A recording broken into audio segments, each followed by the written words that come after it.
I don't know. It's just, yeah. Good evening, everyone. Thanks for coming this evening, joining us for our monthly city commission meeting. I'd like to start with calling the meeting to order and asking all of you to join me in the Pledge of Allegiance. I pledge allegiance to the flag of the United States of America and to the republic for which it stands, one nation, under God, indivisible, with liberty and justice for all. Thank you. First of all, we need approval of the agenda, and there are copies of the agenda available at the recorder's desk and at the back of the commission chamber. Mr. Mayor, I'll move that we approve this evening's agenda as presented. Second. All those in favor? Aye. Aye. Opposed? Motion carries. Approval of the minutes of the regular meeting of June 4th. We have revised minutes that were placed at the commission table this evening. Move support of the minutes as revised. I second. Any comments or questions? All those in favor? Aye. Opposed? Motion carries. Communications. We have one communication which does require an acceptance with thanks. Anyone like to make that motion? Mr. Mayor, I'll move to accept the resignation and thank the resident for their service as a member of the Library Advisory Board. Second. Any comments, questions? All those in favor? Aye. Opposed? Motion carries. We have our county commissioner, Elaine Zach, with us this evening. Have some updates. Good evening, everybody. I left you copies and I'll leave some outside. We have a new senior newsletter publication, some information that's going on in the county, and more importantly, some resources on the back. And so I will leave a stack of them. It's a nice piece. We're trying to do more community education at the Board of Commissioners. Officially, the measles outbreak did end in June. And officially, it's 42 days after the last case. There's a 21-day incubation period. You reach that, then another 21-day. So I have to say kudos to our health department, along with the emergency response medical group, Hatsala in Oak Park, for their joined response. And I'm going to honor them with a proclamation at the end of July. It was really that community partnership that was so successful, and all the communication done between them, the two of them, that arrested things. So I think it's great. I've gotten a lot of questions about something that we did at the Board of Commissioners. We passed a fair chance hiring policy, which is commonly known as ban the box. And so this is to make a better hiring practice for people who have criminal backgrounds. If you're coming out of prison, you go to hire, you try and get a job. One of the first things that people do is they ask your criminal record. So hopefully this will allow people a greater opportunity to be employed at Oakland County, that they don't have to check that first thing. And no, we are not mandating other employers in Oakland County to do this. We're just demonstrating a better practice policy. I did do a supportive resolution to the conversion therapy proclamation, that resolution that was done here. It's gone through successfully at Oakland County.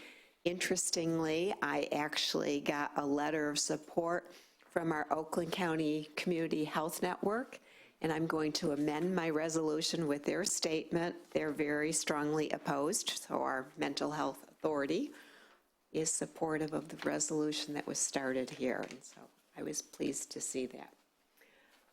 Do want to remind people still West Nile virus is out there. There were 19 cases as of a couple weeks ago of West Nile virus in Oakland County. Again, we do treat, you don't want to have standing water. At night, throughout the day, you want to make sure that you wear bug repellent to prevent getting mosquito bites.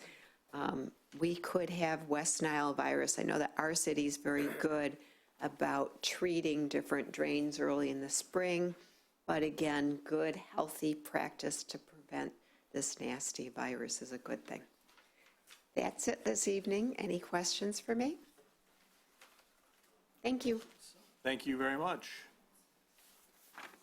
Moving on to public participation. This is an opportunity for the public to address the commission on an item that is not part of our agenda.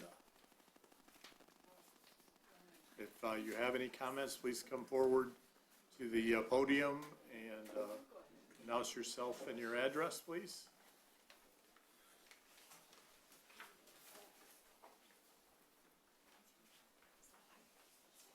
Hi, my name is Gail Linden, and I live at 25840 Concord Road, and I'm here in support of one of the seniors who has received a violation for tall grass that I believe you have a letter that was delivered to you. We truly believe, and there are a lot of us seniors here in support of it, that the way that it's being handled right now with code violation is really quite forceful. And, the letter says in it, this is your first notice, this is your only notice, this is your final notice. And when looking at articles that have been in the newspaper in the last couple weeks, between the patch and the Royal Oak and everything else, the code enforcement officers are out there and all of the communities are talking about long grass or things like that. And I know that you have it in the newsletter, that there's a little blurb that you have to take care of it, but I think that the way that it's being handled is just not right. Before, it didn't used to be, you got one notice and take care of it. I think we all went through knowing that we had a lot of rain in the last couple weeks, and because of the rain, the grass grows a little bit faster, and in growing faster, you can't change your lawn services schedule in order to have them come out and accommodate. And whether you're going every 2 weeks or not, in fact, in reading the article, and I think we have the same Ferndale code enforcer here, she's talking in one of the articles that I brought here from the newspaper that she follows along some of the houses there, and if they're bad, she goes out and cuts the lawn every 3 weeks. So, it's just going to show that the amount of rain that we're getting is something else. Looking at other communities, we're at 6 inches. We're the lowest around. We are the most beautiful community of all of them, but I think that the way that it's being handled has to be done differently, and I think that you need to address how it's being handled and to look at that ordinance itself. Okay, thank you for your comments. How would you like to see it handled? Well, in the past, they were citations. One of the communities mails you something. By the time you get the letter, your lawn may have been cut.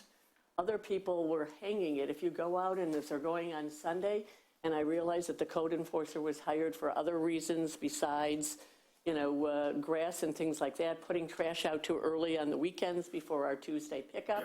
So I believe her day of going through the community is on Sunday.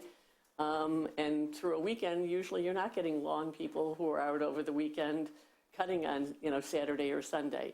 But, giving notice that, are you having a problem? Call the city. Please let us know if there's something, that we can do. This is your first notice. And then after that, let them know if it's a continuing thing, then start keeping track of those. But I think that just the first time something happens to somebody who's a longtime resident here and grass just grows fast, to send a notice out like that, we were just shocked, especially and you have a copy of the letter. I don't know who wrote it or the violation or whatever else, but it really was, it's like 3 times in one letter saying, this is it, and we may be lower or higher than some of the other communities as far as what they might charge for cutting grass, and that's a decision there, as to what you choose to want to do it. But, I think that you have to work with people in order to do it. I think that before you would get a citation, if you had a problem with it, you'd call up or you'd do something about it. Eventually, some people would end up going to court over it, and I don't think people want to go to court over it. They want to get their grass cut. But again, the circumstances were heavy rains, and I think we have to take that into account. I'd rather our grass grows than our basement floods. Thank you. Well, and my objection, since I wrote the letter, my objection is the heavy-handed language in the notice for a first-time offense. It just seemed unnecessarily aggressive, and that's my complaint in the letter, and I stand by it. Just for the Thank you. record, Rose, could you? Rose your name. Blaze, you want my address? 10095 Elgin Avenue. Thank you.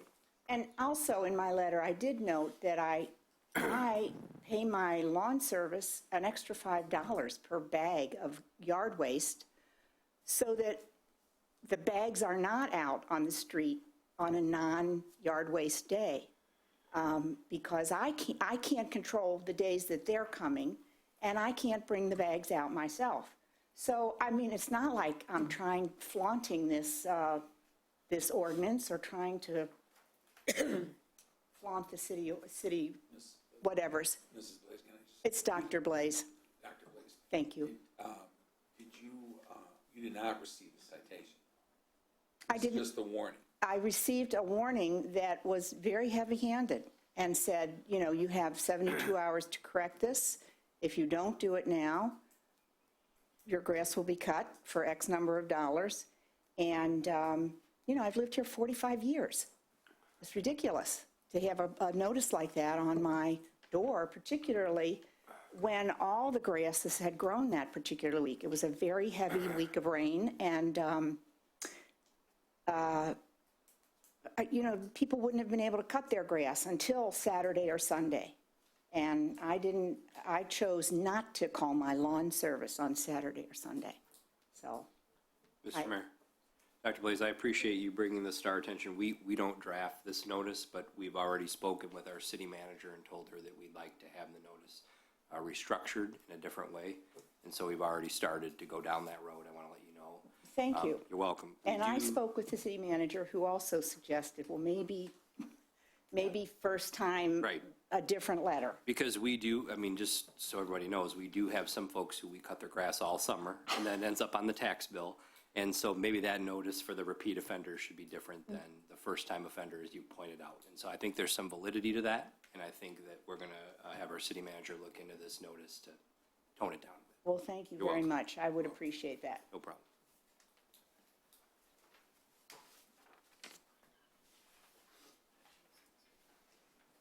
Any other comments? I would just like Linda Bruder, I have to go up there. It's hard for me to walk, so I'll stay here. I just want to reinforce what Rose said. And also, the tenor of the letter was so threatening to me. And I've lived here since 1952. I chose to come back here after college and living somewhere else. And I love this community. And I have never seen such a lack of civility that was presented in that hang tag.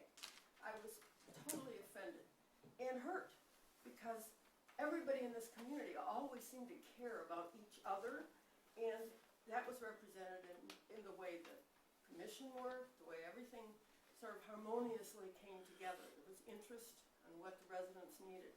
And all of a sudden, I just feel like, what happened? Where did the civility go? Where did the respect for the residents go? I have another question. That wasn't a question. When the city takes down a tree or does something in that space between the sidewalk and the street, who's responsible for putting that back the way it should be? The resident or the city that has done the work that has left kind of a mountain or a mess? The city is responsible for that. Okay. There is a cycle for planting trees, and it usually, about 2 years between a removal and a new tree being planted. Okay. Well, we're Amy, is getting that? real close on my Yeah. street. There were Is two- it a restoration issue or is it a tree Well, planting they issue? took out two enormous elms. I'm sure it was almost 2 years ago. These people, they don't have the neatest yards themselves, but they're trying. They put some flowers in, but they have done absolutely nothing. There's weeds growing out of a mountain, small hill of dirt that just doesn't look good. And that looks a whole lot worse than anybody's grass that's 6 inches long.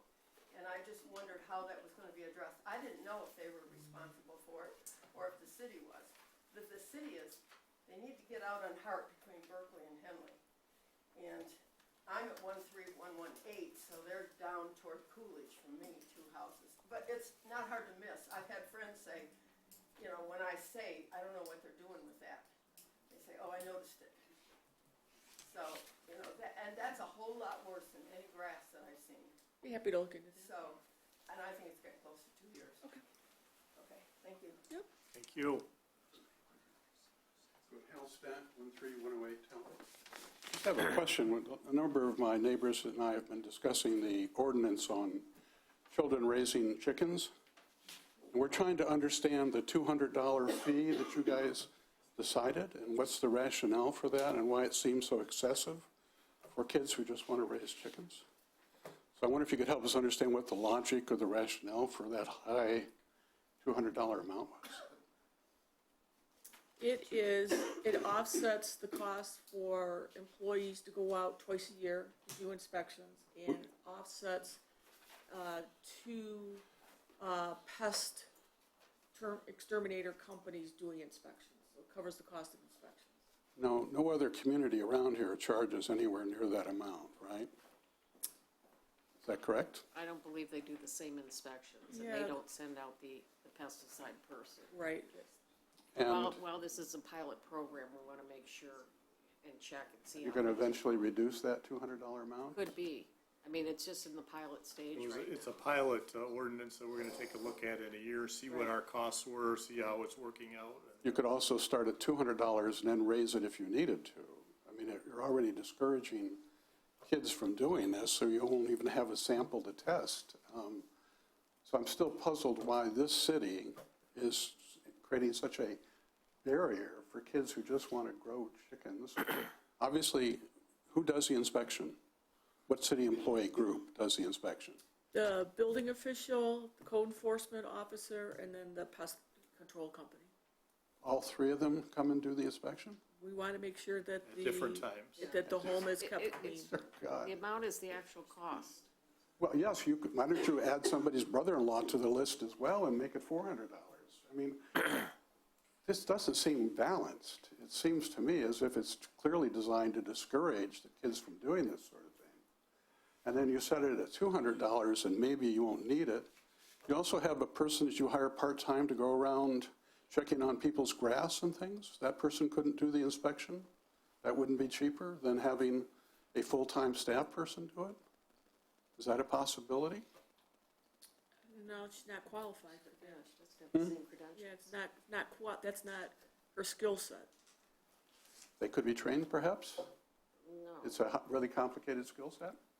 To know the building code? Yeah. Please. Okay. One nearby community charges nothing. Berkeley, I believe, charges $35. I think it's, It's more More than that. than- We surveyed, it was more than 35. You don't find anyone, I don't believe, above 50. I did not agree with the pricing. It sort of said, yeah, you can grow chickens if you want to pay a penalty. I mean, it's an interesting concept to have things paid for by their fees. If you want to apply that consistently across the community, I think that would be very interesting and probably create considerable outrage. But it's very hard to understand the logic of a process that basically is good for kids, not bad for the community. Maybe the men's club could subsidize the city. They seem to be covering most of the deficit the city manages anyway, since we can't seem to pay our own way. But I would hope that the council would think about some way of making this opportunity for kids reasonably cost-effective and not $200, for God's sakes. We had a Thank you. lot of discussion about this, I recall, over 2 commission meetings. I am unfortunately, I don't like how expensive it is. But we were trying to balance some of the citizens' concerns about property values, what the structure, making sure that the structure would be within code and the education of it. So the reason why we chose to have 2 inspections a year during this pilot year was to make sure that we are doing this correctly, to calm some of those concerns. We will revisit this. What our agreement up here was that we will revisit this again after this first year to see how it goes. Good to hear. How much are we talking about this is going to cost the city over the next year? Are we talking about $1,000? Are we talking about $2,000? Do you have any idea? $200 The idea per behind the chicken. No, I'm not asking what you're charging. That's I'm what it trying to costs the city. understand The idea behind how much you think permit it's, if fees you was- didn't charge anything, or if you just charged $50 for the year, how much would you lose in terms of your cost versus revenue? And can the city afford to subsidize this program for these kids at the cost of how much? $100? $1,200? Do you even know?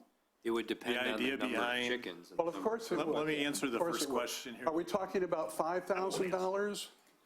I mean, do you have any idea of what you're talking about? That's going to cost the city so much money that they have to charge $200. Amy, do you recall how much the third party, Madam Commissioner, we let the mayor sorry. assert himself here. Your question was, how much is it going to cost the city? That we can't The afford to idea pay behind- ourselves, yes. That the city can't absorb those costs. The idea behind, You're buying a $30,000, $40,000 truck, you're leasing a $300 some a month other vehicle, and this, thank you for your comments. Any other thank you for your comments? time. I hope you appreciate that there are a number of people in the community who feel that this is distorted, unbalanced, and inappropriate. Thank you. Okay, thank you.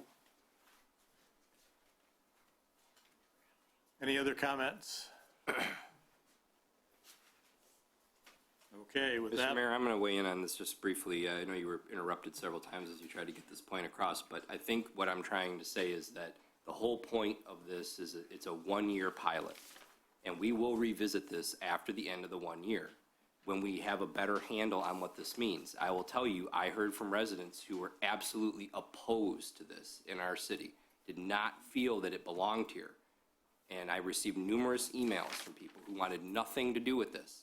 But we felt that this was a fair compromise and a fair trial run for a 1-year period.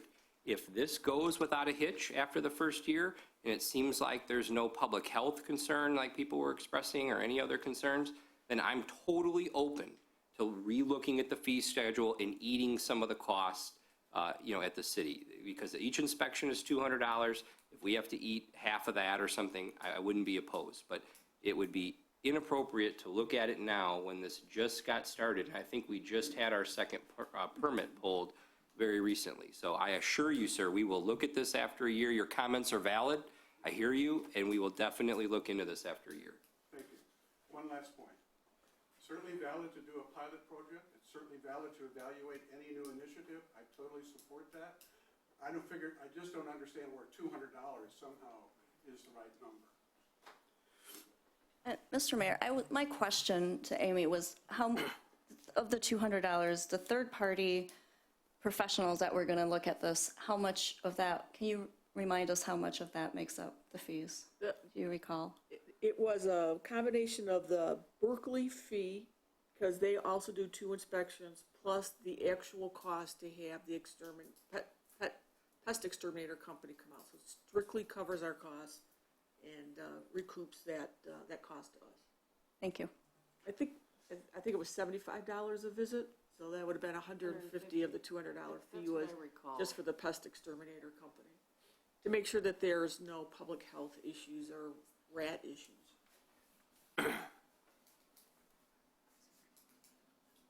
okay.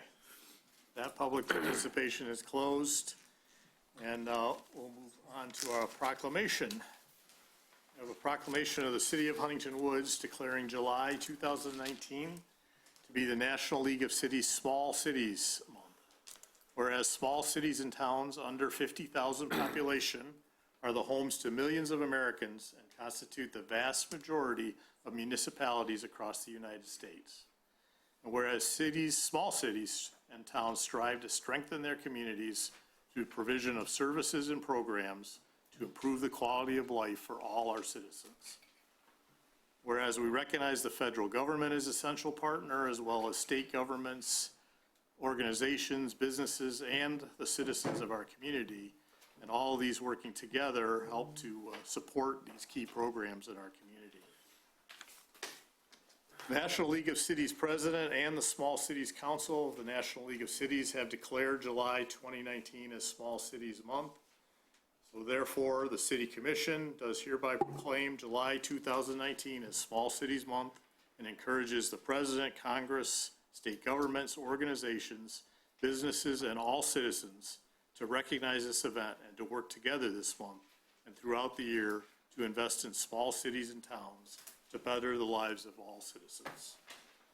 Signed this Mayor, day. I would like to move it since it says the city commission Okay. hereby proclaims. Second. Any discussion? All those in favor? Aye. Aye. Opposed? Motion carries. Item number 1. And I believe our first few items here have presentations this evening, so I'm going to shift over to the side. As the first item is a matter of consideration to approve the memorandum of understanding with the City of Detroit for administration of the Federal Transit Administration Grant. Yes, this, actually, the first 2 items are for the MOGO bike sharing program that we are going to be participating in. It was a part of a grant that we received via SEMCOG. So the first agreement is with the City of Detroit, who's actually going to administer the grant, and then the second agreement is with MOGO, and it outlines the responsibilities of the city and the MOGO operation for the bike sharing program. And Lisa is here, and she's going to do a little presentation for the commission and for the residents about the program, and then is available for questions if there are any on how to implement it. Terrific. Thank you, Amy, very much. And thank you, Mr. Mayor and City Commissioners and the rest of the public who are joining us tonight. I've just got a few slides to sort of explain where we stand with the process. I know Amy has been doing a great job all along the way of keeping you all informed about what's been happening. But my name is Lisa Niskowski. I'm the founder and executive director of MOGO. And I thought it would be helpful to just provide a high-level look at where MOGO has been over the last several years. So although we launched in 2017 with 430 bikes at 43 stations throughout 10 neighborhoods in greater downtown Detroit, the idea for MOGO was really planted in 2012 when we were approached by a couple of members in the community who were interested in looking at starting a bike share system. And so we did a feasibility study in 2013 and then really used that study as the foundation from which to raise money, build support, and eventually launch the system that we did in 2017. So 2018 was our first full year in operations. We had a couple of highlights where we launched a couple of additional programs, like our adaptive program, which I'll talk about in a moment. We added a 44th station through a partnership with Ford Motor Company. As you know, they're moving into Corktown in a major way, and so they had purchased a facility at Rosa Parks in Michigan, and so helped us purchase a station there. And then now we are looking to expand MOGO, is what we're calling our MOGO North expansion, which would be 31 stations in the Livernois-McNichols area of Detroit, plus the communities of Ferndale, Royal Oak, Oak Park, Berkeley, and of course Huntington Woods. And so just a high-level look at what we've accomplished since we've launched. This is from our impact report that we put out at the late fall last year, so this is as of the end of September, so these numbers have obviously since gone up. But you know, we've kind of blown expectations out of the water in terms of the number of rides. That feasibility study that I mentioned that we did in 2013 had projected about 100,000 rides a year. We're averaging well over that. I think it was about 34% over those projections, which we're really excited about. We've sold a lot of passes, whether they be the $8 casual daily pass for folks who just want to ride, you know, a couple of times over the course of 24 hours, or we've sold, you know, nearly 5,000 passes now to people who are buying those longer term passes, monthly, annual passes as well. And as you can see, we're also having an impact on the environment, so saving people car trips and helping you burn calories. And so we think this is a really healthy way for individuals to get around, but also healthy for communities too. So some of the programs that we offer and that we're excited to be offering as we expand up to this part of the community is we have a $5 annual access pass. And what that pass is it's designed for anyone who receives state benefits. And so as you're signing up for an annual pass online, you'll enter in your 9-digit state case ID number. It will automatically show up as an option for you. You can select the $5 pass, and then you can use the system for an entire year for $5. And so it's really important to us that this is affordable and accessible to anyone who wants to use it. We're really proud to say that 1 in 5 of our members are access pass holders. So this is something that people have really used, and we plan on spending a fair amount of time educating people in the expansion area that this option exists, signing people up, taking them on free rides, et cetera. And then we pair that along with our pay with cash option as well. And so you can, when you're signing up online, select a pass, and it doesn't have to just be for the access pass. It could be for any one of our pass options.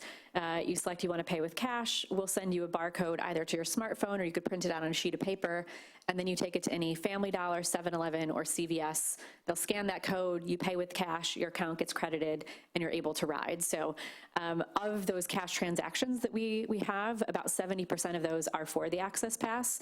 So for us, that's really a sign that these two options paired together are really making the system more affordable and accessible to people. We also offer free street skills classes.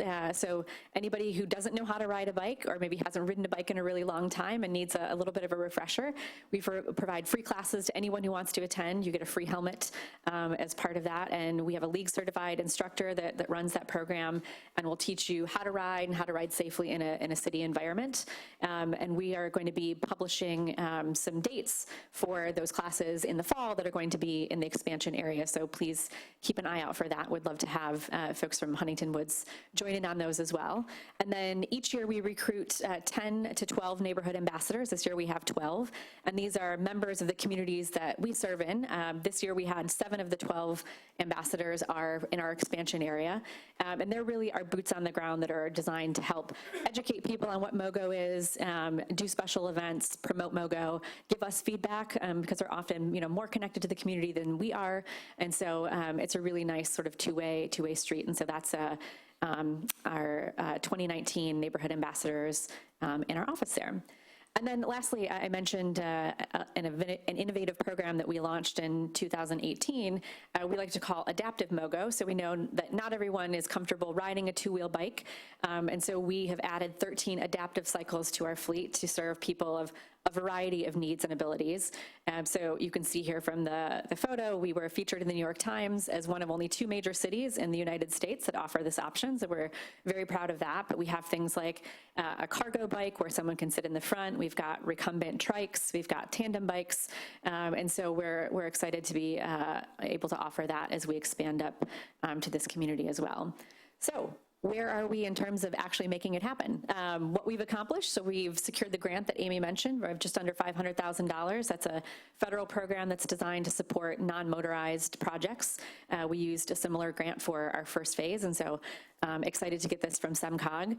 We have flexed that funding from the entity that typically issues it, which is FHWA, to the Federal Transit Administration. And we did that because that allows us to implement the program locally as opposed to having it come through the state of Michigan and having to work through a construction project manager. They're not as well set up to handle a project like this. They handle more of like the large scale road construction and bridge construction types of projects. So it made more sense for us to flex it so we could administer that on the local level. And then in terms of what we've been doing, MOGO, so we're a nonprofit organization. So we have secured grant and sponsorship funding that are significantly helping to defray the launch and operating costs so that communities like this only have to contribute a relatively small portion because, again, we want to make this as affordable and accessible for everyone to be able to participate. And then we've submitted paperwork for what's called a Section 106 review. So as part of this federal grant, we're required to demonstrate that we're not having any adverse impact on historic properties and districts that we'll be locating in. And so we've had to collect a lot of information from all the communities and send that on to the federal government. And that is being reviewed right now. So just to jump to that third bullet there, It's got to go through a couple of different levels of review, and so now that we've submitted that process is taking place. We're here, obviously now, trying to secure the approval of the MOU between the City of Detroit and the expansion communities. And again, back to that previous slide where I mentioned the flexing of that grant from FHWA to FTA.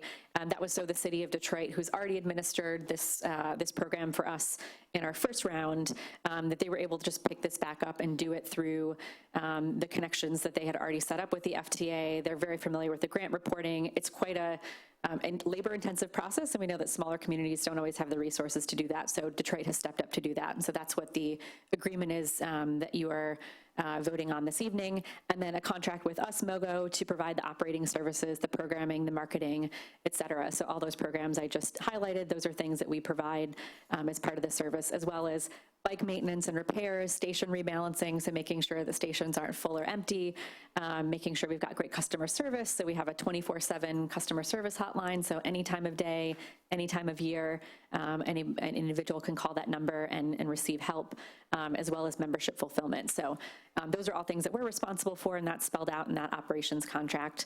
And then each of the communities are going through their own individual processes for approving the station locations. We've got almost all of them nailed down, and are excited to be making an announcement about that in the very near future. And so what's next? After we get all those approvals in place, the FTA will issue the official award, and then the Detroit City Council will accept that since they're administering the grant on our behalf. They'll also approve an amended contract with us because we had the same contract in place when we started, and so they're amending that just to include the expansion area. We have all the procurement documentation lined up so that when that's ready to go, that's submitted, and then we can start installing stations, doing the testing, which really takes just a week or two for us to do, and then we'll be able to launch the system. But given some of the milestones we have to reach in terms of the federal review, we're not able to say exactly when that's going to be. Believe me, there's no one more than us, and I think probably most of you here who are would like to see this on the ground as soon as possible. We share that, and so we're doing everything we can on our end to expedite the work that's on our plate while everything is taking place with the federal review. So with that's my update. I'm happy to answer any questions you have about the MOU, which is, again, with the City of Detroit. I'm not with the City of Detroit, but I'm pretty familiar with that document, as well as the contract with MOGO itself. Mr. Mayor, can you explain how the advertising component will work in helping to offset our costs? Yeah, absolutely. So we just started advertising on our stations this year. Actually, no, I'm sorry, mid-year last year. And so that's become a pretty significant source of revenue for us. The station that's going to be in Huntington Woods does not have a map panel, so we went with the smaller, lighter station. It was less expensive. So while that station here won't have advertising on it, because I know Amy had raised that question from another commissioner, we do have to follow any sort of guidelines about making sure that there's nothing obscene, no alcohol, tobacco, inappropriate kinds of things. So if down the road we want to add a map panel to that to raise money to support that, we can. That money goes directly to MOGO, and that, because we're a nonprofit and we've received federal funding for this project, anything that we receive in income has to be reinvested into the program. So that just gets invested into things like the programs that I outlined there.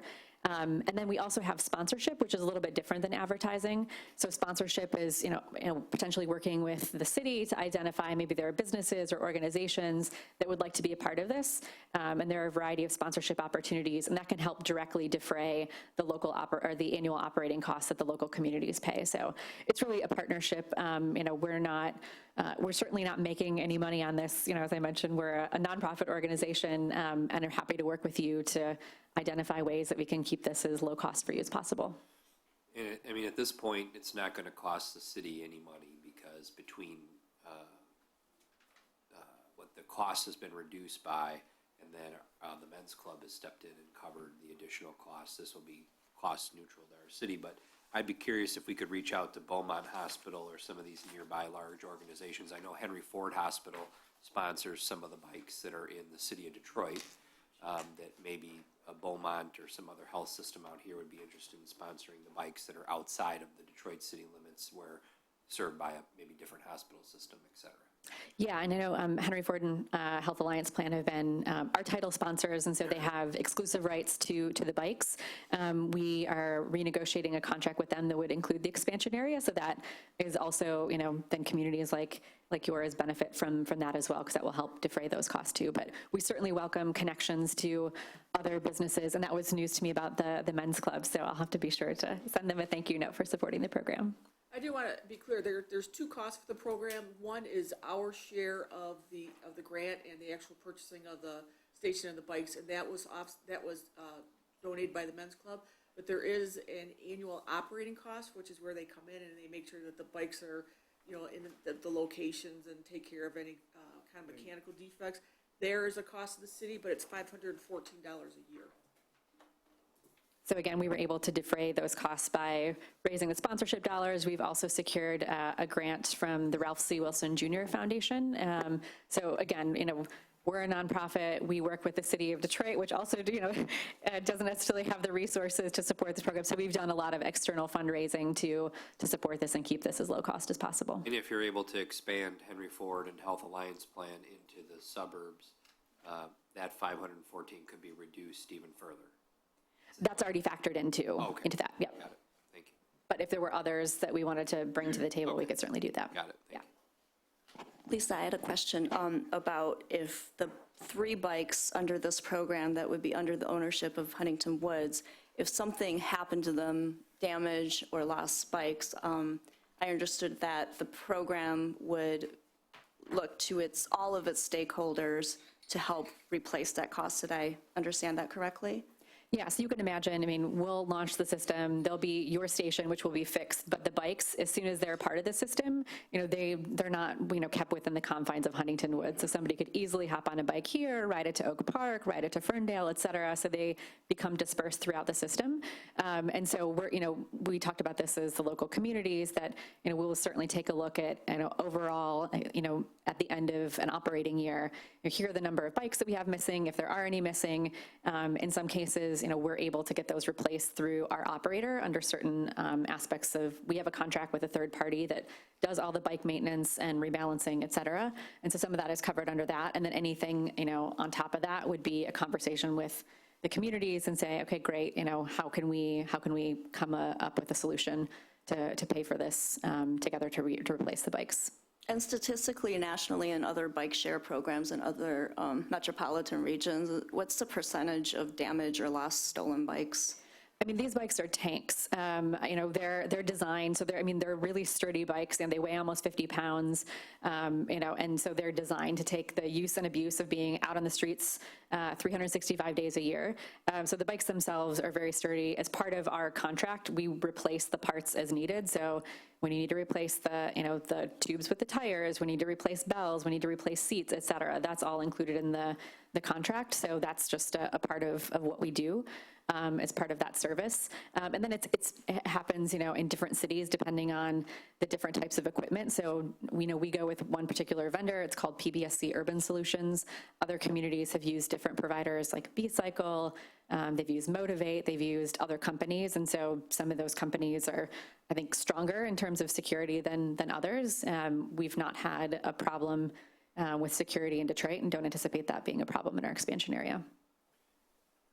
What is the potential for expansion? I am uncomfortable with just 3 bikes. I think it's great as a start, but I would like to have a couple locations in Huntington Woods that people can go to and from. When will we be able to expand that number if the 3 proves too small? Too few. Yeah, well, the great thing about the technology that we use is it's all modular. So the station that you're getting is, you'll have one plate that has a kiosk and a couple of docking points on it, and then you have another plate that gets added to that with another 4 docking points.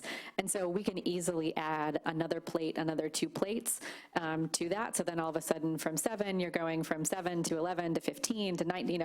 We can definitely grow the size of those stations as well as add additional stations. Then we obviously have to figure out the source of funding for that. And so whether it's applying for another TAP grant, whether it's bringing in sponsors to help cover some of that cost. But we share the same goals and wanting to build a network that is robust enough to serve people's needs. And so, we would happily work with you to figure out, assess how this is working. I'm guessing when I come back and report, which is part of the contract as well, to provide you guys annual numbers on how things are doing, both for the system overall as well as in your community. And then we can talk about what makes sense to think about for expansion.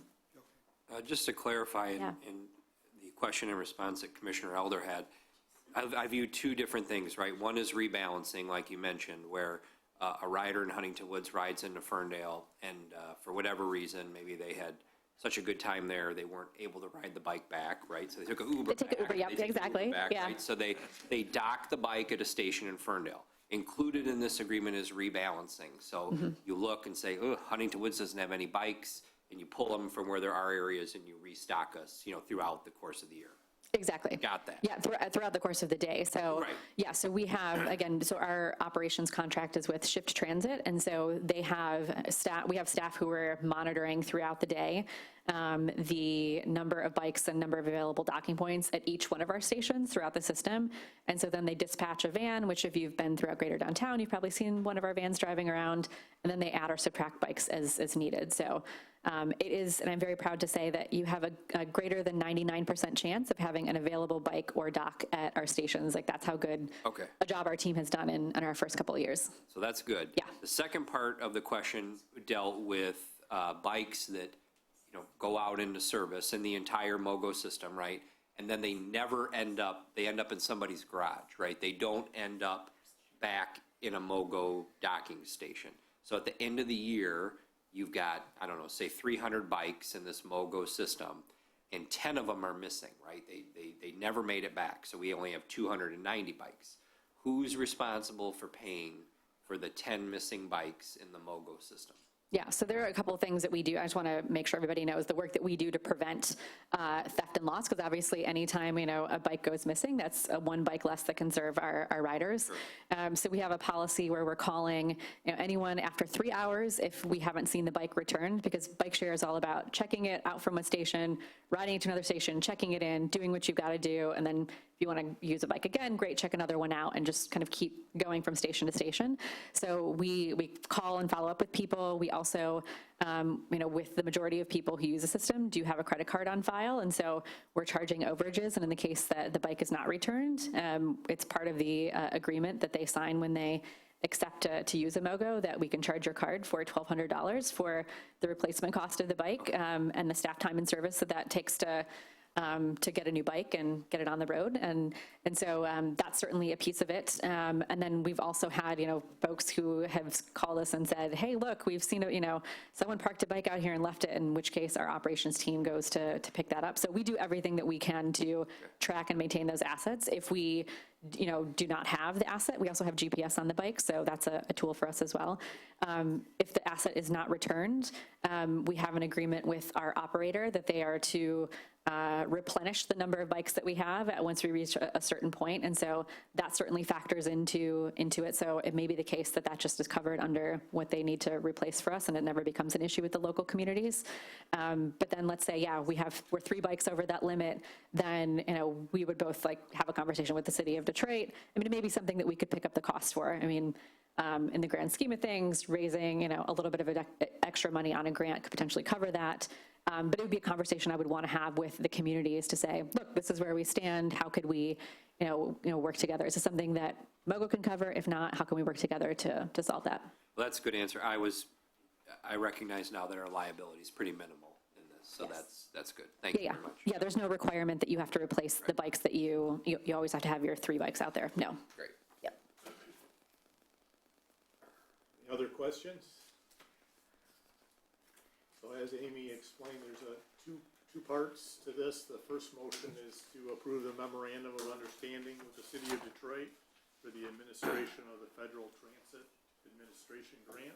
We have a motion. Mr. Mayor, I'll move to authorize the mayor to sign the interlocal memorandum of understanding for the Southeast Michigan Regional Bike Sharing Program with the city of Detroit. Second. Any public comment? I have one. Please come forward. Just to clarify again. So as I'm understanding it, there will be some modest cost. It's a wonderful program. be some modest cost that the city will pay. Would have been more, except that the men's club is subsidizing this. And I just noticed that we have money for this, which is wonderful, but not for chickens. Thank you. I couldn't resist. All those in favor? Aye. Opposed? Motion carries. The second half is approval of the agreement with MOGO for the operation of the bike share program. Mr. Mayor, I'd like to move to authorize the mayor to sign the MOGO Bicycle Sharing Agreement System Expansion with the DDP Bike Share Corporation, DBA MOGO, a Michigan nonprofit corporation. Second. Any public comment? Any comments or questions from the commission? All those in favor? Aye. Aye. Opposed? Motion carries. Moving on to item number That was 3. great. Thank you. Thank you. Take your time. Amy, you want to? Yes, we actually have another presentation tonight. It has to do with the SEMCOG multi-community grant that we received with Oak Park in Berkeley. They took a look at, brought on an engineering firm to take a look at some opportunities to do programs that could be shared jointly on the Coolidge and 11-mile Woodward corridor. So you have been presented with the report tonight. And the representatives from the engineering firm, Spalding de Decker, are here to provide a brief overview for the community and for the city commission to answer any questions, and then we can have a discussion about what the next steps would be. But I thought it would be helpful if they could walk you through the report with the PowerPoint. Thank you very much. Mr. Mayor, commissioners, city officials, and guests, we appreciate the opportunity to be here this evening. My name is Larry Dropesky, and this is Alyssa Womble. We're with Spalding de Decker Associates Engineering Company in Rochester Hills. We've, as mentioned, worked on a grant with Amy to take a look at 3-community area and specifically focus on 11-mile road and Coolidge Highway. To look at opportunities, I guess, is the best way to describe it, for utilizing the existing road network that's out there in maybe a little bit different fashion than what it's currently used as. Everybody is very familiar, the residents, and knows what each road is, how it operates. So we just took a look at what's practical, what's possible, I guess, to provide some kind of a foundation for moving ahead if the city so chooses. We've had a conversation already with folks at Oak Park and presented this very, very brief, only a few slides, discussion this evening to give you just a very high-level overview of what we did. And we definitely encourage you folks to, if you have any questions, just butt right in with them. We have obviously questions at the end as well, but if there's something that you want an answer to, chime in. With that, I guess we'll just get into it. We're right here. You see the limits of the study area.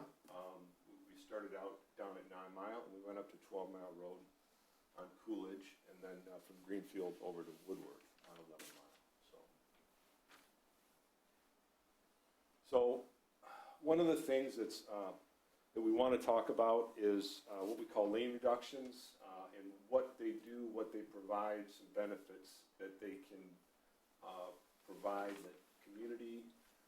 One of the typical roadway networks that we see is similar to what we have on 11-mile road.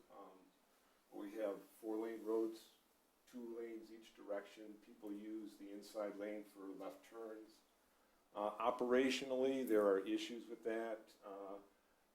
And so there's also a lot of pavement that could be used for other means. And so everybody's probably seen this type of a thing implemented elsewhere. So we took a look at traffic volumes and decided where it's practical and where it's not practical, which is summarized in our study. And So please take a look at that. We give you a really brief overview here tonight. So what can it do? Well, for starters, we can get some traffic calming. You know, you already have a fairly low posted speed on 11-mile road, but speed really isn't dictated so much by a sign. It's dictated by how drivers feel when they use a network and when they're driving a road. And so when you create a different cross-section, you create different opportunities for folks to enter and exit the road, it has its own calming effect. There's obviously, when we put a center left turn lane in, we reduce the potential for any head-on crashes, for people coming in across an opposite lane. Reduces the number of lanes pedestrians need to cross. We take a look at that in crosswalk areas. Provide some dedicated space on the existing roadway that could be used for other purposes, maybe pedestrians, specifically bicycles. Maybe a MOGO could use a network system like this, and other transit opportunities as well. So, and we've found, I mean, it's somewhat traffic driven, but obviously when you have the availability of another lane for traffic to move through, emergency vehicles sometimes are actually improved response times when there's lanes blocked and maybe there's a center left turn lane that isn't part of the regular traffic flow that could be utilized. So you see the typical kind of scenario and some of the weaving movements that occur and some of the calming effects that a lane reduction can implement. So step 2. Another big part of this was looking at green infrastructure. The whole point of green infrastructure is you have your existing storm sewer network out here, and we want to try to find ways to prevent that water from you want to infiltrate that water into the grass, into your existing soil before it even gets to your storm sewer network. So we looked at a bunch of different options, really briefly: bioretention/rain gardens, bioswales, and vegetated swales. So the difference between bioretention and a bioswale is bioretention is where we are bringing water into a feature, like a bioretention rain garden. You're bringing water into that feature, and then you're letting that water go into the soils underneath. A bioswale, similar concept. You're bringing water in. You want some of that water to infiltrate into the soil, but eventually there's going to be too much water to infiltrate into the soil, so it's going to go into a catch basin inlet, part of your existing storm network. A vegetated swale is similar to a bioswale. It's just you're using some native plants, different types of plants, flowers, and again, you're eventually going to go into an existing storm inlet. Some other options we looked at is pervious pavement. This is where you can use either asphalt or concrete pavement, and you allow some of the water to infiltrate through the pavement into the existing soil instead of completely running off into a storm inlet. Another big thing we looked at was urban trees and landscaping.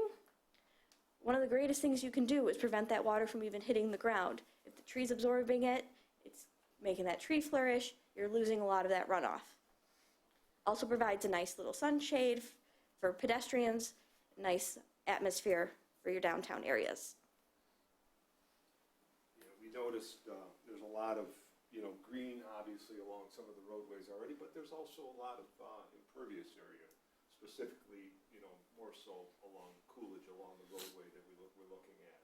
In other communities, we have these narrow concrete islands between the travel lanes and between some parking in front of the businesses, and they're not particularly attractive, and they're just paved over with pavers or concrete or some other hard surface, and it's kind of like the low-hanging fruit, kind of like if you could create some kind of a green infrastructure through those, you almost have a built-in little location for a bioswale. So those are some of the things we were pointing out to other communities, Huntington Woods. So we're just going to speak specifically for what the recommendations are for the area here. So I'll do Coolidge, I guess. And so we broke it up, obviously, within the city limits here, just looking at Coolidge from 10 to 11 mile. And we did find, in looking at existing traffic counts as a basis for the study, that it is a viable option to consider a cross-section like what's shown below, where you basically obviously occurring in other locations quite close by, you know, on Coolidge. So it's something to consider how you use that space now, and here's one possibility. There's several possibilities. We just want to show you that there are some options. We have some specific recommendations. Linear bioswales along the east side of the road within these limits are an option, and the report will go into the locations specific to those. Please take a look at them. Can I just jump in with a question, if you don't mind? Absolutely. So, I mean, universally, what I've heard from my neighbors is they despise the portion of Coolidge between 11 Mile and 12 Mile. It's confusing. Our police chief has literally begged me not to do it. He said the traffic backs up on Coolidge past the service drive.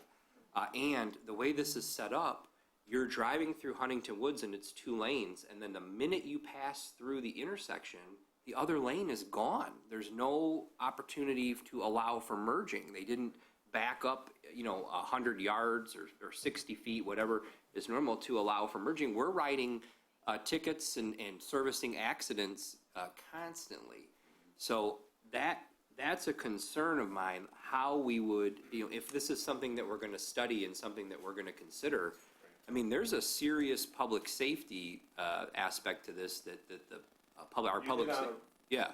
Very important component of that. And obviously, it's a continuity issue. When you do start and stop, major changes in how a road is set up and lanes are striped, obviously you've got potential for conflicts. You can't merge in an intersection. I mean, that's you're asking So, for yeah, trouble. I mean, this is just a high level of feasibility. It is feasible, and maybe operationally getting more continuity to the network. Things you don't have choke points occurring where people are having to merge in at an intersection because they're already in those lanes. And then the concern too that I'd like to address, or maybe you can address, is the chief's concerned about the traffic backup on Coolidge as it exists now, right? So it's 2 lanes at Huntington Woods, and then it goes down to 1. So if we're now going to, say, reduce it in the 10 mile to 11 mile stretch within our city, where's that going to push? What impact will that have? Okay, so now the backup isn't at the service drive. Now the backup's to 8 Mile Road. At what point does the bottleneck occur? And how do we, or can we even alleviate that? Well, and that's excellent questions and points. And I think one of the things that this is high level, and sometimes the devil is in the details, and you'd have to get down to the engineering level to really drill down to each intersection and how it's operating, what the turning movements are. Is there a necessity to make some modifications to make a turning movement operate better instead of just carrying a lane through that intersection? And, fortunately, you have much fewer commercial access points between 10 and 11 Mile than north of 11 Mile. I think everybody can appreciate the number of turning movements at businesses and restaurants and whatnot occurs in Berkeley. So it's a little bit different, but obviously there's a concern, and rightly so, that everything be continuous. And I think, like I said, some of the key is just taking a look at the details and ironing out, and really getting down to that level of detail that you can make the right choice. And the other thing I'd like to really understand better is, look, every drop of water we keep out of the stormwater system, because we have a combined system here, is less water in our basements, right? Everybody remembers that. That's right. So my question is, would there be an analysis to, all right, if you go bioswale, you're going to keep X cubic yards or cubic feet of water out of your storm system versus this will keep X amount out? I mean, will this come with like concrete projections to the amount of water we would be deferring from our storm and wastewater system? There absolutely is methodologies to come up with those numbers, and those would be applied, and analyzed to see which ones are the most effective. And again, it takes it kind of to the next level. And that would be part of this study? Well, this study, it's not part of this study, but it would be part of an implementation of this study if you folks wanted to move ahead with some more detailed investigation and obviously obviously it has to be discussed and you know, and decided what the plan would be moving forward. I have a quick question, too. In your recommendations that was sent to us, did traffic counts, were they taken into account when you made these recommendations, or was this more of a physical, analysis? There were traffic studies. Yes, the Transportation Improvement Association did studies for all of the corridors, and those were included in the attachments. Okay, so the recommendations for these physical scenarios that are built out are based on those traffic counts? studies. Yes. Okay. Yes. Well, I live next to Coolidge, and there's a major exit point at Coolidge and 10 Mile Road. And one of the things we have historically had is you can get off at 10 Mile Road, and you can speed like hell going down Coolidge, going north. And especially at night, police are not watching as heavily as they are on Woodward. So a lot of times, trucks that are overweight and stuff like that would use Coolidge. Coolidge, either we decide that Coolidge is a local road, and we want people to use the existing very, very large roads for throughways. It's like if you drive down Southfield. The minute you get to Birmingham, it ends up with 2 lanes and a center lane. But it's an expressway from when it ends at about 9.5 Mile Road to when it gets to Birmingham at 14 Mile Road. Now, that has destroyed businesses along the way because the traffic is moving too quickly. Now, Huntington Woods, at least, we don't have commercial and we don't have housing facing up to the street. So Oak Park has maybe a different need in slowing and wanting it to be local. So when I try and get in the driveway or back out, I don't get killed. And you can have children that live along that area. We could take advantage of the bioswales, and especially the money that comes with that, to basically deal with some of our water issues along with traffic calming. A lot more, to me, is critical on 11 Mile Road because we have housing on both sides. We have parks on our side that have children. Doing traffic calming there, to me, is much more critical, and it's much more valuable, or I think we could see more value in it. But the bioswale gives us something we've been talking about in the city. It gives us one section. If we could get that as a piece, which becomes a lot more critical. Because when we're talking about the idea of how much does it cost and what are the trade-offs, I would like to see if we can get federal dollars and state dollars in here to do this. I would be very, very much in favor of it, provided that we can see it's not just a token amount of water that's drained out of the system. And from all the stuff I've seen, which is occurring all over the country, it's not a token amount. And a lot of times, you don't even see what we used to call the French drain and different tricks like that, that will hold water for 12 hours, 8 hours, 15, 24 hours. And you do have you're fortunate along 11 Mile Road, you have a roadway that's in very good condition. And so you're just utilizing existing pavement with some modifications along some linear portions. Yeah. It's not as high of an expense as you might imagine to implement some of these recommendations. It's restriping.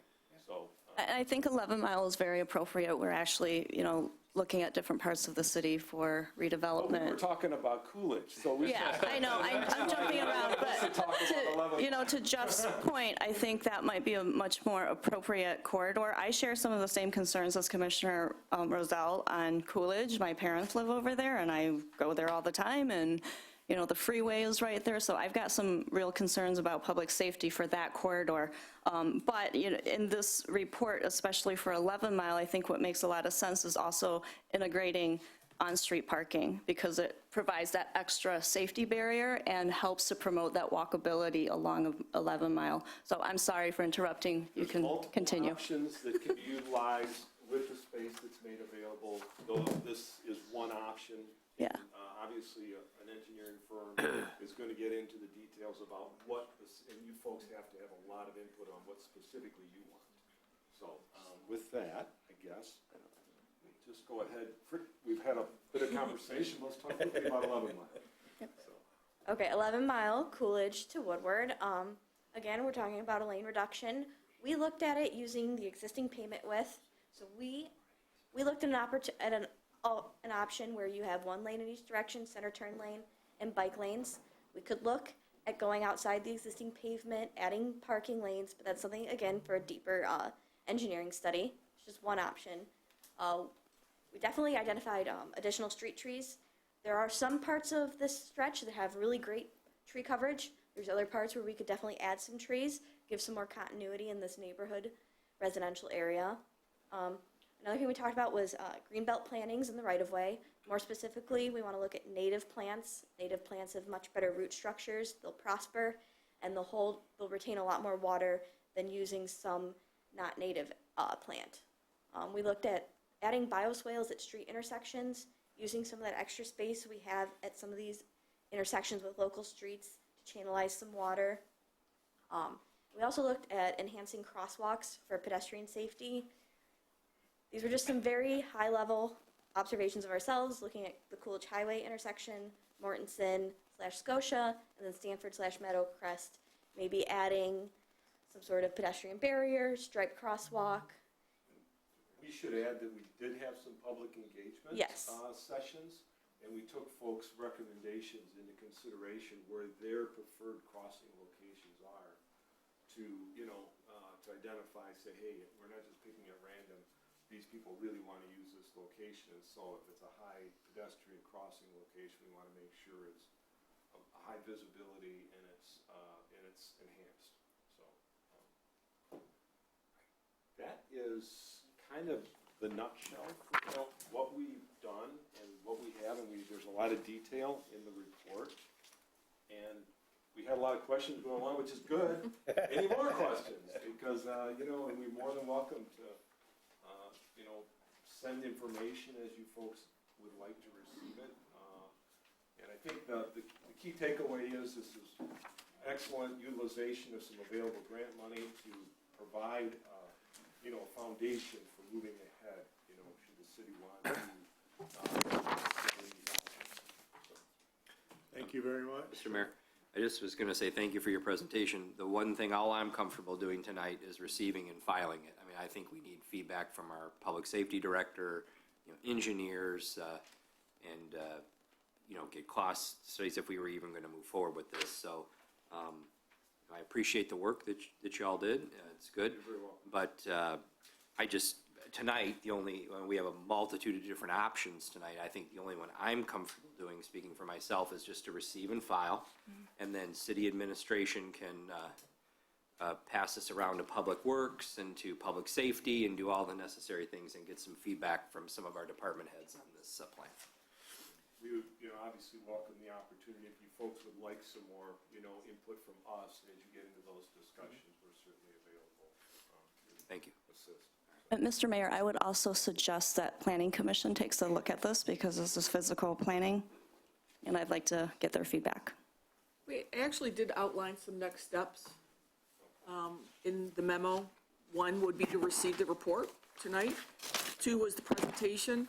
3 is if you do want to delve into this a little bit deeper, we're going to have to bring on an engineer, and I suggested somebody who had already prepared the technical part of this report so that we can start working on that research part of it, whether perhaps scheduling a joint meeting with Berkeley and Oak Park, since we are sharing these road spaces, and it would have to be a joint decision what to move forward with, if anything at all.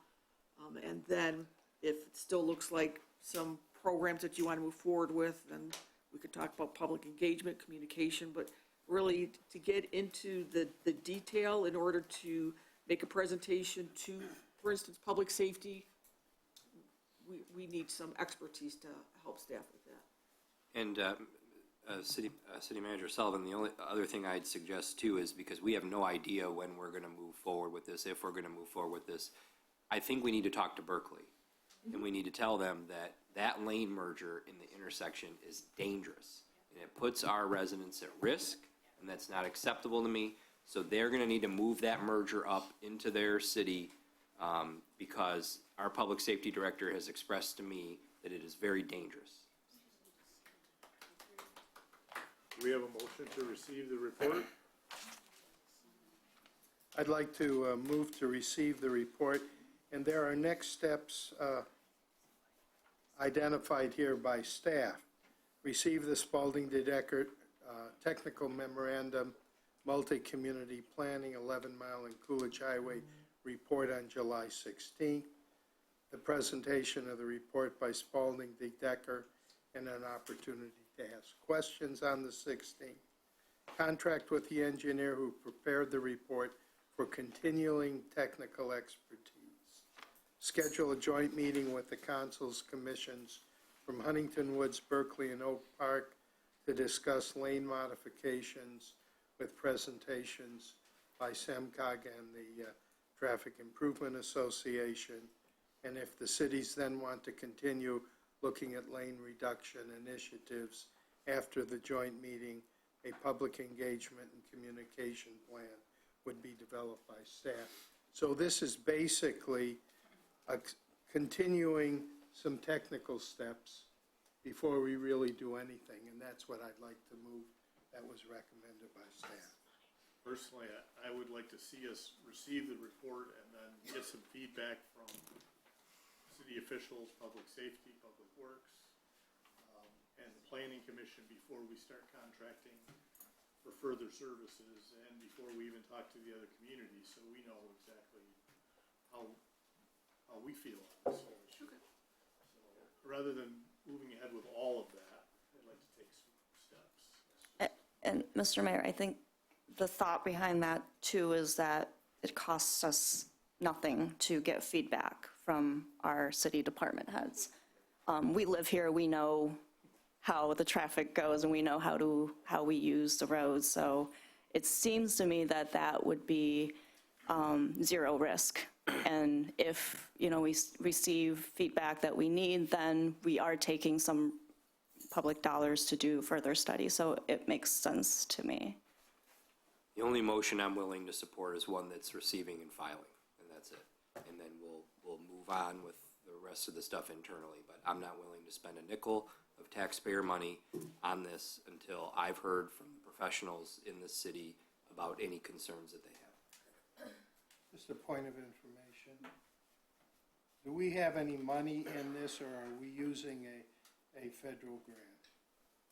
We had a 20% grant. We were responsible for 20%, but we split it among the 3 cities. So How much did it cost us, roughly? 100,000, 10,000, Oh, no, 1,000, no. 500? the whole grant was about $15,000. I mean, the whole project was about $15,000. And we had a 10% commitment split among 5 communities? 20% 20%. split among 3 communities. So we have 3,000 split among 5 communities who would roughly have $600 in the Among game. 3 communities, so it'd be $1,000. Now, that was for this report that we received, not for the further studies. Right. So there's no further grant in process? No.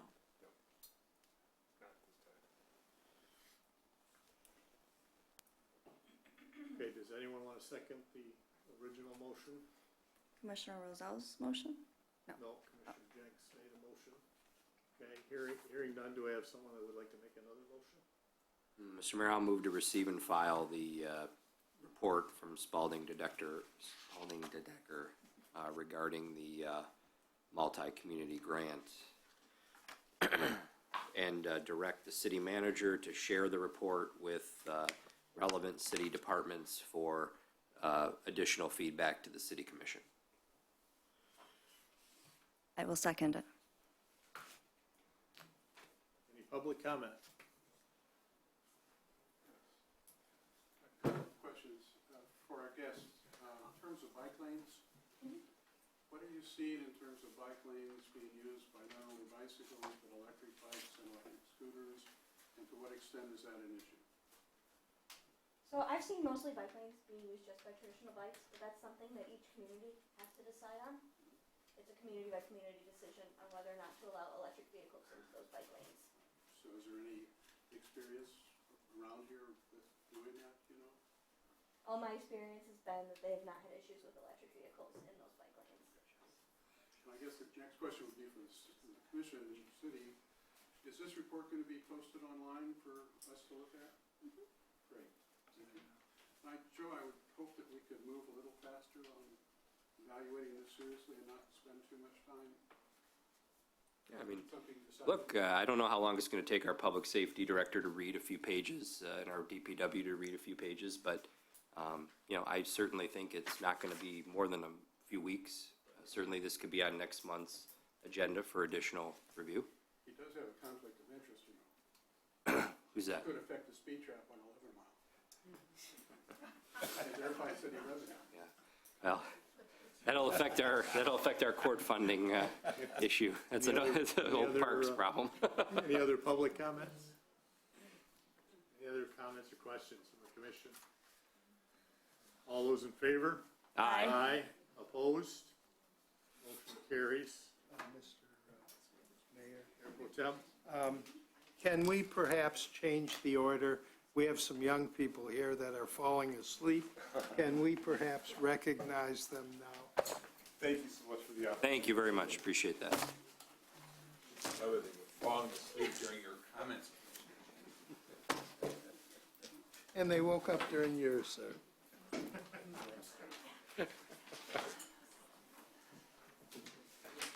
I was going to make these comments during my commissioner's comments at the end of the meeting, but given the time, we're just going to jump to that.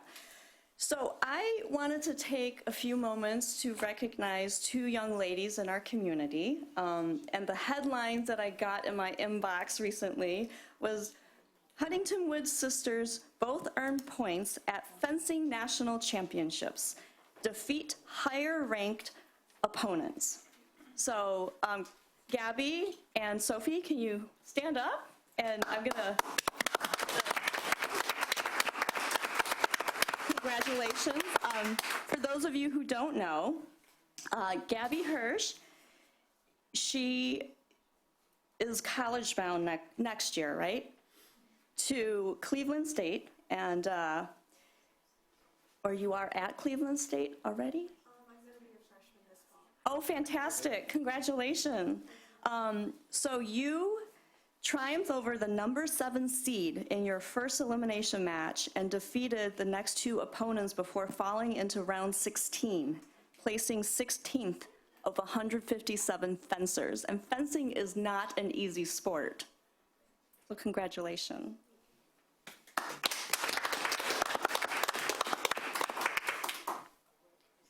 And Sophie, you came out of the pools in 91st place, but beat the 28th seed before losing to your teammate from Farmington Hills, but you placed ahead of the 28th seed. And then I understand Alyssa, who's not here, your oldest daughter, she was the one who brought you all into the fencing sport, right? And she is now fencing at Wayne State University and majoring in history and on the honor roll, the dean's list, and the Wayne State Student Athlete Leadership Council. So you guys have done something correct, and I hope you can give me some advice as well as a mom. So congratulations. Thank you for making the trip out here tonight. The mayor does have a letter that he wanted to We do, yes. We're give you. very proud to have such talented young women in our community, and we have a letter of recognition signed by the mayor and each city commissioner that we'd like to present to you, and maybe if we could get a photo with all of us and you real quick. Can we do that?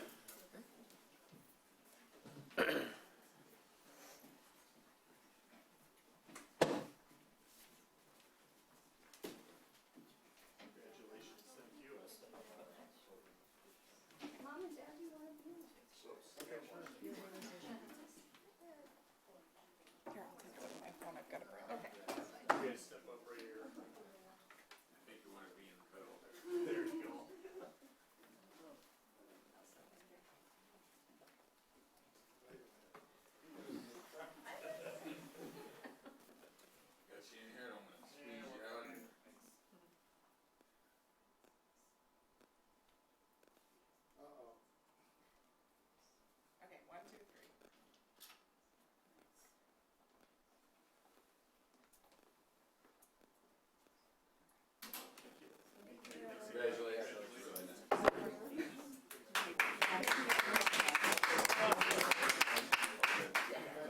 You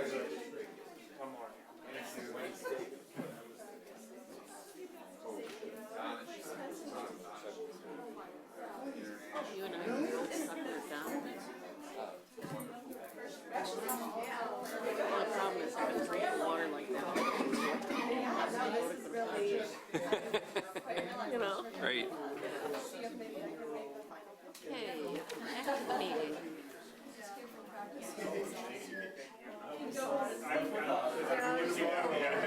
I'm glad you remember.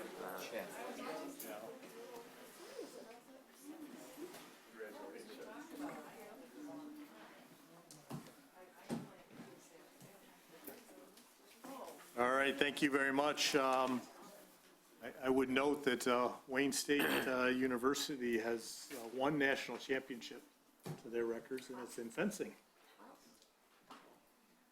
My neighbor across the street told me that little tidbit. Item number 4 is our last item that has a presentation. It's a matter of consideration of a resolution in support of the City of Huntington Woods' participation in the Redevelopment Ready Communities Program. I'm going to move aside one more time. Good evening. Thank you for having me here tonight. My name is Elizabeth King.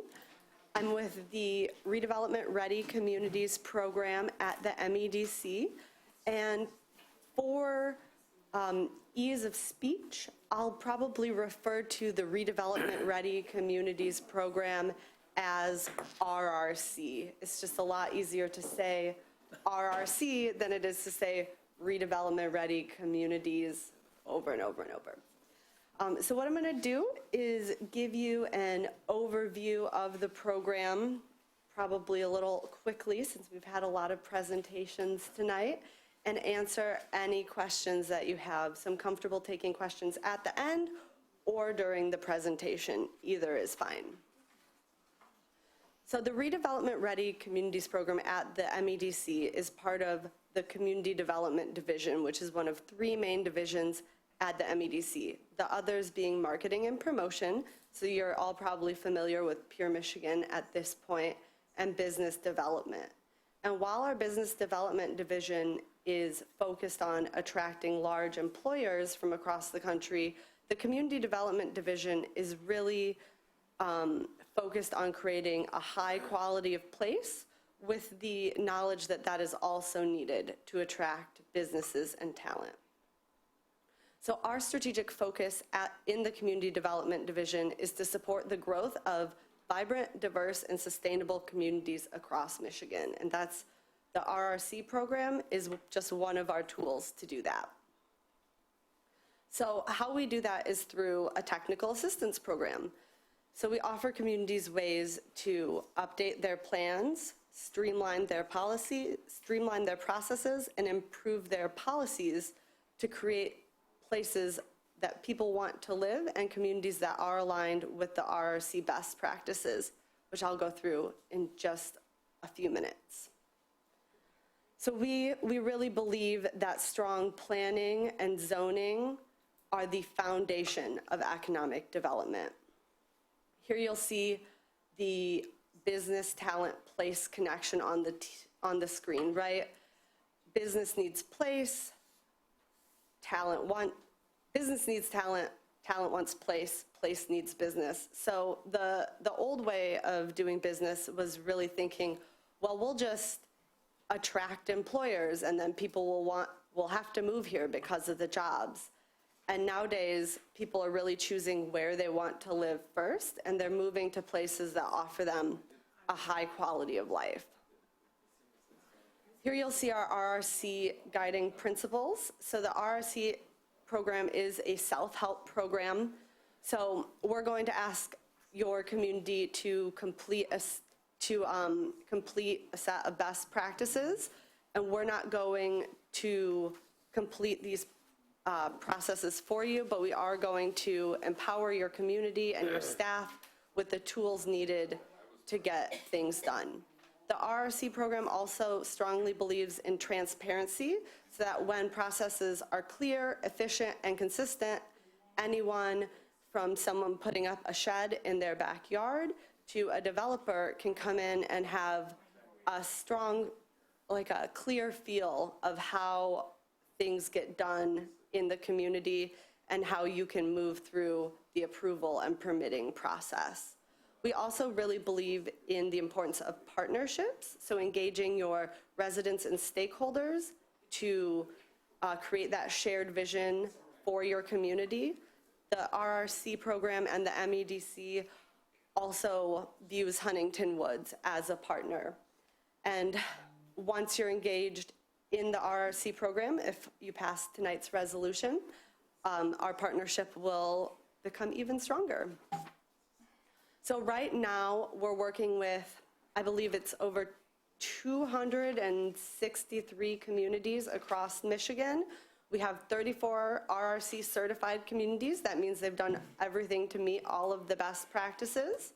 And then we have many other communities that are engaged at various points in the RRC process. Here you see our 6 RRC best practices, ranging from number 1, which is your community's essential planning documents, to number 6, which are redevelopment-ready sites. So best practice 1, again, focuses on those essential planning documents. So it's making sure you have a master plan or a corridor plan, a strong capital improvements plan to implement your other planning documents and to show where you're making investments in the future, and then a public participation strategy that kind of outlines how the community will be engaging with residents and stakeholders. And one of the most important things that we like to see for those plans is that they're implementable and that they hold the responsible parties accountable with timelines and action items, so that those plans that you paid for are not just sitting on a shelf.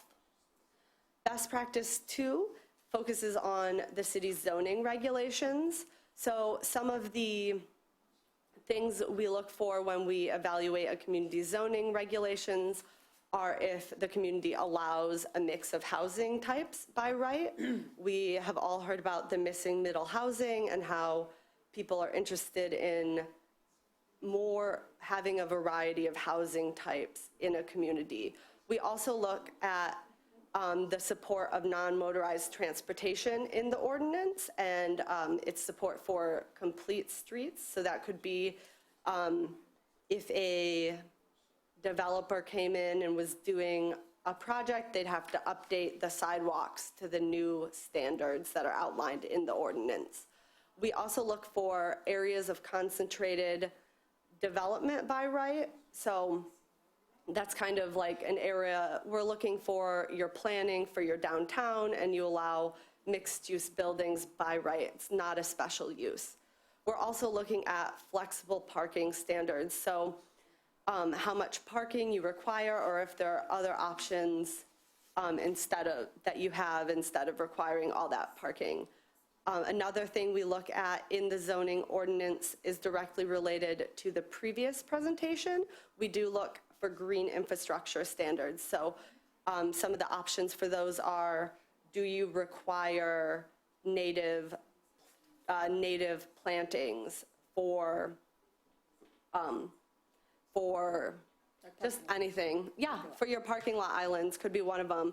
For your bioswales, we look at, do you require bioswales? So if there was, that's another parking lot landscaping. Or if you require people to plant trees when they're redeveloping a property. There's all sorts of options that are related to the previous presentation, or that other things you can put in your ordinance to really help offset the cost of those green infrastructure improvements from the community, disperse those costs. So best practice 3, we look at the community's development review process, and this really goes back to that transparency. We like to see a community have all their site plan permitting information online, and that there are some at least estimated timelines that people can rely on, so they know how long it's going to take to get through any process, right? Time is money, and unnecessary delays can slow things down.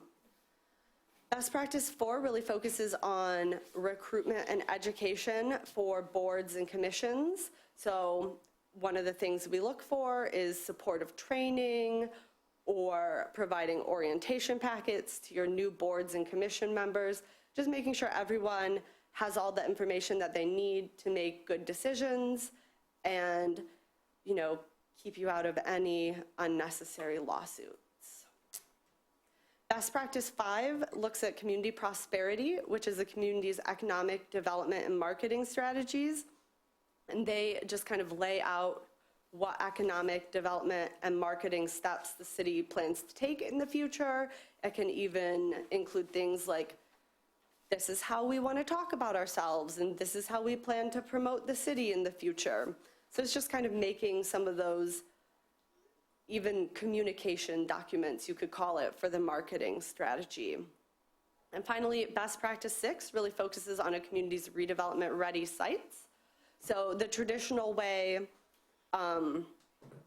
development happened, right, is someone would venture into your community, they would say, this is the project we would like to do, and then you would get input from your citizens about that project. The RRC approach is we'd like to see you engaging your residents about those potential redevelopment ready sites before there's a project, and then marketing that project to the greater development community so that you can get what your community wants to see on that site. So this slide kind of outlines the RRC certification process. Tonight you're at step 1, engagement. And so Amy has been to our RRC trainings. I believe she has completed most of the self-evaluation. And then the next step is you all, if you're interested, would pass the resolution saying you'd like to participate in the program. From there, I would review your essential planning documents and all of the information that's been submitted. And then we'll give you a formal evaluation saying what needs to be done to meet the best practices. I would come back and give a very similar PowerPoint. And then you would move on to completing those missing best practices. So what is the value for participating in the RRC program? It is a third-party review of your plans, policies, and procedures. So there is a tendency to get stuck in the way of this is how we've always done things. And sometimes it's good to have a fresh set of eyes on everything from your ordinances to your website. It's an ongoing partnership with the MEDC. We do provide technical assistance matching funding to make updates that will help you meet the missing best practices. And it does allow Huntington Woods to become eligible for community development funding consideration. The projects would still have to be competitive and they would still have to meet the standards of the various MEDC tools, but your community would be eligible for funding consideration. Once the community is certified, we offer another level of assistance. So we offer pre-development assistance related to sites. We will market a community's sites to the general development world. We've been doing site showcases, and we also offer some free access to conferences and trainings. This is just a list of some of the things we've done for our certified communities. And here is our website, our LinkedIn, places where you can find more information about the program if you are interested in reading a little bit more about it. And I'm happy to answer any questions you have. Thank you very much. Do we have any questions? I do. Elizabeth, thank you for that presentation and for taking the time to work with our city and Amy through the past few months. This program was especially important to me when I came on as city commissioner in January and felt that we had some really great opportunities here at the city that actually the timing's working out pretty well too with, the road diet that we just discussed and the master planning process. And so my question has been, since the master planning from many years ago had identified 3 sites within the city. One of them, Woodward Corridor, and I understand the Corridor Improvement Authority could possibly qualify that section. Is that correct? As our RC? Be more specific about qualify. It could be a possible stretch of land in which we could qualify for the Community Redevelopment Program grant. Yeah, it does help to we have. go through the process and. So let's pretend you had a project on the Woodward Corridor. What would make it more competitive for community development incentives would be that it is in an identified corridor in your master plan, and the vision for the project kind of matches what you say you want in your master plan or in your other various planning documents. Okay. So, yes. Okay. And then the other question is specific to this particular site, the municipal site.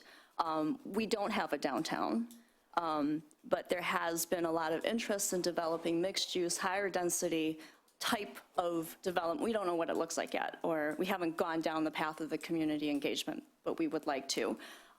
If we were to establish a downtown development authority district or use TIFA as a way to establish a downtown type, not a downtown, maybe like a city center kind of concept, mixed use, higher density, would that qualify for the CRP? So you technically wouldn't have to create a DDA or a CIA. What we would look for is that you're planning for that higher density development in this area, and that your zoning ordinances support the project you would like to do in that area. It could potentially be something that is eligible for CRP, but we do look at those on a project-by-project basis. Yeah. Okay. And if you don't mind, I have 3 other questions. Keep going. Okay. In your opinion, in working with Amy and kind of going through your checklist of all the items that we need to complete in order to become certified, and I understand there might be a waiting period to get through the program too, how far along do you think we are, and what's the time frame typically for a community to complete the certification?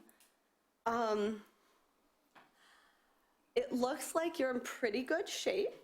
I won't know for sure until I do a more deep dive into the items that Amy will be submitting. Right now, so I have to write the evaluations for all of my communities, and right now I probably have 11 or 12 communities ahead of you to evaluate. So it'll be a little waiting period before you're formally evaluated. The good news is that Amy has already taken the time to identify some of the best practices that she thinks the city is not quite meeting or is deficient in. And so while you're waiting for your formal evaluation, her and the city staff can be working on meeting those missing best practice items and doing that work and submitting those items to me, so that by the time I do the evaluation, you'll be farther ahead than you are today. Okay. So that aligns well with the time frame anyway. Would you say roughly a year? I hope so. I really hope so, yes. I just don't want to set expectations.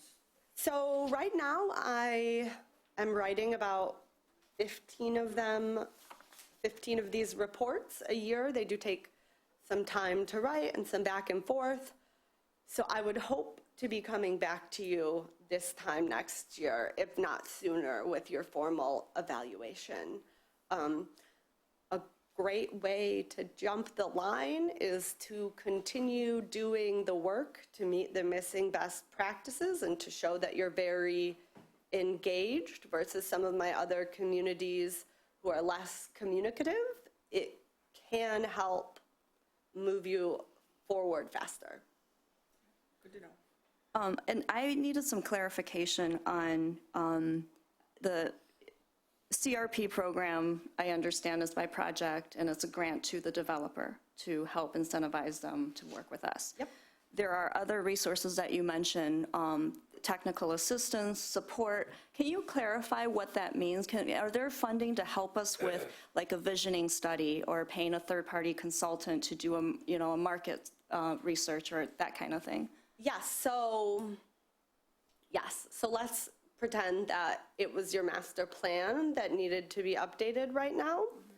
We would offer technical assistance matching funding to pay for that update. We wouldn't cover the full cost, but we do provide matching funds to meet, to help the community meet items that are missing on the best practice. So if your zoning ordinance is perfect, we would probably not pay to help you get a zoning ordinance update, but if you're missing an economic development strategy, we would help contribute funds for that economic development strategy.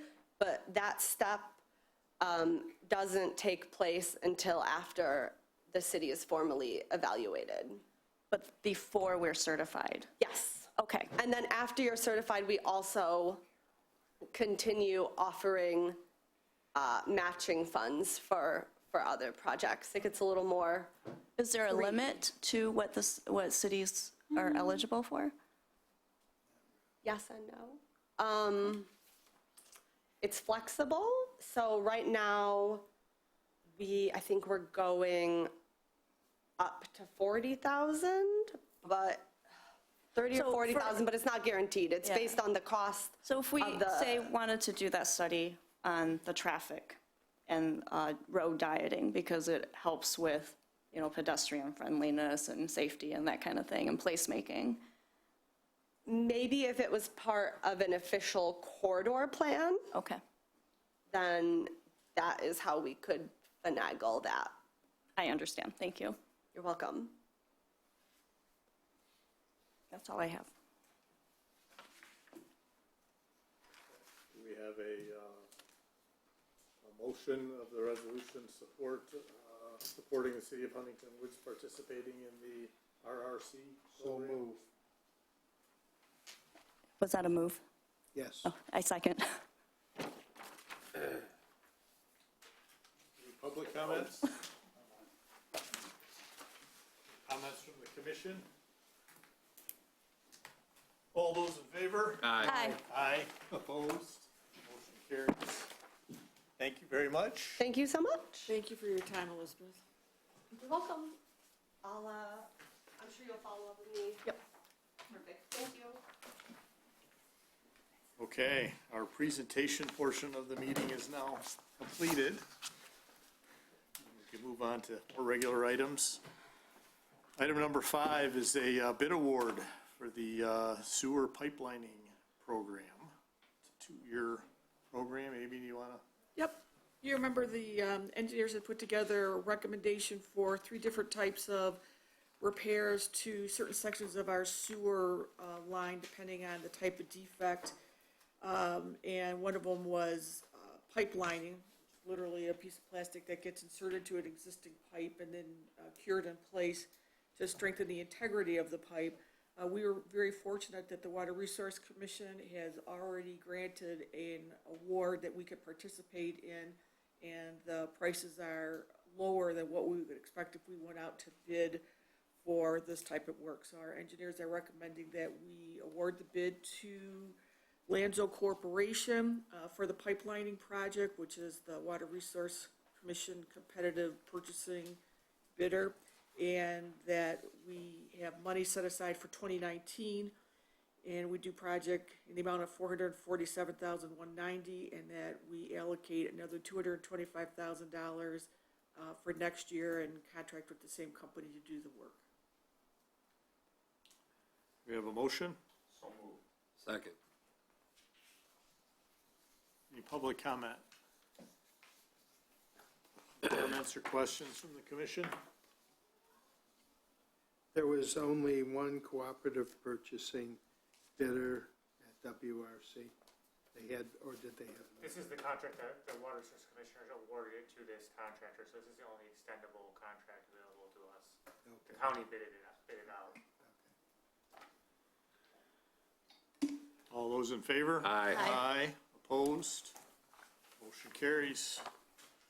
Item number 6 is a matter of consideration. The City of Huntington Woods enter into a purchase agreement with Signature Ford of Owasso, Michigan for the purchase of a new 2020 Ford Hybrid Police Interceptor in the amount of $41,429. So moved. Any public comment? Comments or questions from the commission?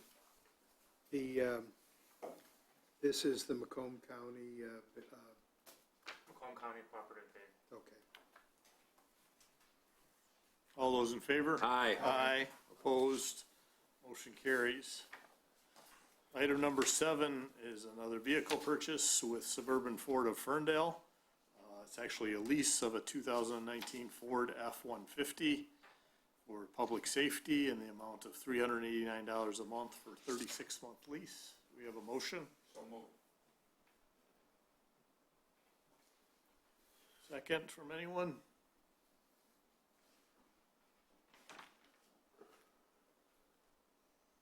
Nobody wants to second this motion? Second. Thank you. Any public comment? Any comments or questions from the commission? Mr. Mayor, can someone explain why we're leasing rather than buying and why that's more advantageous? So this was a vehicle that's used by the Detective Bureau, so it's an unmarked vehicle used more for administrative purposes. So we kind of looked at this. So we just blew its cover by describing it, right? Well, but, Just curious, though. so, it's an idea that as like a trial on a lease, that's actually cheaper than total amount of payments, and it'll always be under warranty, so you don't have to do any maintenance on it. So it's kind of a trial, trying out a lease is a good opportunity. It's a low mileage vehicle. And I know we're typically pretty hard on our vehicles and keep them for a long period of time. This is a vehicle that we don't think we're going to be particularly hard on, where the leasing company's going to We're nickel not and anticipating dime any us. type of damage or going over miles or anything like that. All right. Thank you. Any other comments or questions? All those in favor? Aye. Aye. Opposed? Motion carries. Item number 8 is a matter of considering expanding the Communication Advisory Committee from its current 5 members to 7, and to change the name to Communications Committee. So moved. Second. Any public comment? Comments or questions from the commission? Mr. Mayor, I have a couple of comments. So in this memo, everything on the list I agree with, you know, the website, the blog, better ways of communicating, maybe through a phone app, platforms, events, you know, other platforms to communicate. I think we need to be very strategic about a social media strategy. I've seen instances where, you know, people are commenting, sharing information, maybe it's not the accurate information, and that can lead to a lot of stress in the community. So I would like to see social media strategy prioritized on this list. And then also in the membership makeup, I really appreciate that they have an emphasis placed on filling 2 positions with women. I also think that there should be a diversity of age represented here because everyone communicates a little bit differently. So with those 2 items, I think I'd be very supportive of this. Mr. Mayor, the other issue, you know, I think that we did hire a communications consultant as a sort of as-needed basis, and I think that this is certainly one of those areas where we're going to need to engage this consultant and have them make some recommendations to the committee and then ultimately come to the city commission. So I think this will be our first example of utilizing that consultant. Commissioners, you have a comment? Chime in here. I was the person who suggested we take the advisory committee to a full standing committee because of the need to address these problems on a sustained, regular basis with a group more dialed in. I think that the ticket to the committee is people who are in the business of communicating profession-wise. That's the key here. And to more effectively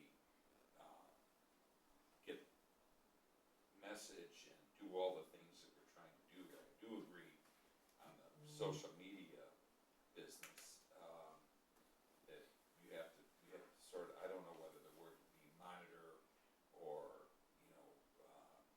just be aware of what is out there so that it can be appropriately, not even responded to, but so that accurate, clear information can be put out. So I'm very pleased by it, and like I said, the people we've had that have served voluntarily have been excellent up to this point. I think hiring this professional to do that as a consultant is a tremendous step forward, and we have a lot of work to do, and we've come a tremendous distance from where we started with this back in 2004, in a 5-year period of time. We've had a Herculean leap in terms of the way we've dealt with these issues, so I'm all in favor of it. Okay, any other comments or questions? All those in favor? Aye. Opposed? Motion carries. Item number 9 is a matter of consideration, the approval of a budget amendment for the purchase of a new sign at Scotia Park.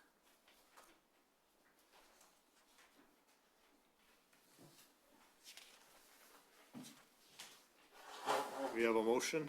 So moved. Support. Any public comments or questions?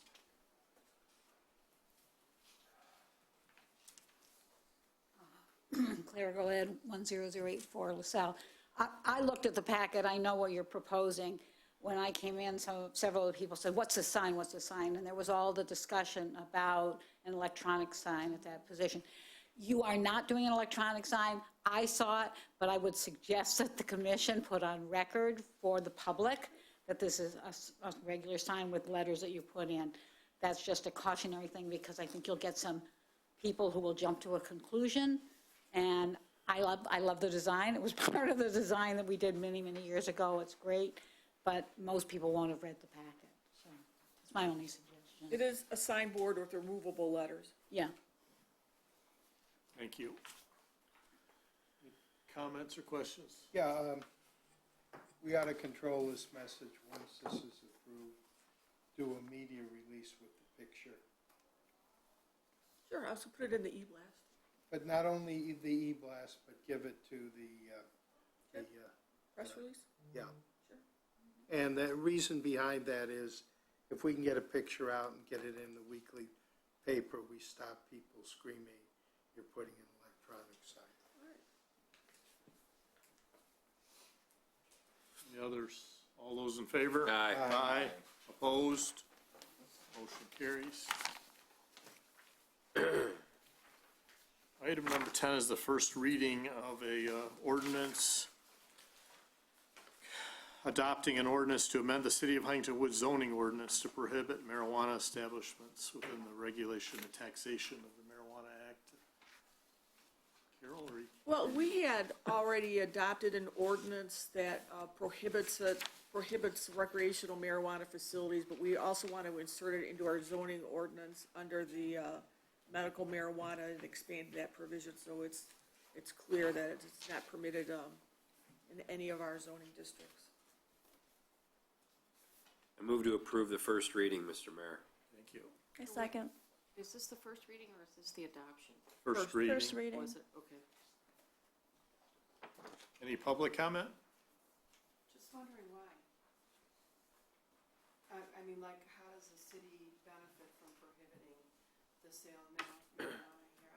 I don't have an opinion about it one way or the other, except that I do understand that the city's received $10 goes along with recreational marijuana, doesn't go back to the state in any way. I'm just wondering why our city is opposed to it. What's the concern? What are we afraid of? Just for the record, Mary, could you state your name Oh, and address? Mary Thanks. Cooper. Live on Talbot. Mr. Mayor, one of the reasons I voted to oppose it initially when the initial ordinance came in is because there are so many what-ifs, and the way the revenue structure works is like the state takes all the money, and then if there's anything left over, it's divided up amongst all the cities that would allow it. And based on what we saw in how the statute's worded in the revenue distribution and in talking to our public safety director, we would likely see nothing. And so he was concerned that, there'd be an enforcement issue with little cost recovery from the state. Now, if things change and things evolve, the other issue too was that there was a great concern to me was all of our commercial, not all, most of our commercial properties abut a city park. The Rite Aid, the florist shop, the collision center, the dry cleaner. So it was a concern of mine to have it being sold right next to a city park where young children are playing or congregating. So those are the two deciding factors for me, was that all of our commercial property basically is abutting a city park, and then we would likely see $0. So the state really worded it in such a way where they're going to get 99% of that money. Yeah, well, when I read an article on the Free Press, I think back in June or May of this year, they seemed to intimate that there were no monies going to the state, but it would be going, the way whatever was passed in our election indicated that these tax revenues go directly to the cities and bypass the states completely. So I'm assuming that article is incorrect then. Yeah, Carol could probably comment on that better than I could. But And I can't remember the figure, but the way the structure is set up, the state is first paid back, and I want to say is it 22 million, 20 million? The revenues, the state's first paid back before any money starts passing through, which they estimated is going to take years, right there alone. And I think one of the other considerations with the city commission is we have such limited Right, and I totally get land. that. I was just wondering because I was surprised it was on here, so I thought I'd ask. That's all. And the other thing is many communities, including Huntington Woods, voted overwhelmingly in support of these things. And it is readily available. There's other communities very close that are allowing the establishment. Well, yeah, So, south of 8 Mile, that's true. well, and even more. Last but not least here, a lot of uncertainty. Right. I agree with you completely. I don't do not have an agree opinion with, about it though, quite I do frankly. not I agree just with wonder. my colleague, He Commissioner never Rosell does. at all on this, but This But is- right now, there's a lot of uncertainty. There's a lot of entrepreneurship, if you will, with these places. Everything that's been brought up is accurate here. We did give it to our planning commission overwhelmingly. This is their work. And so you have to defer somewhat to Right. learned individuals who spend a lot of time on it.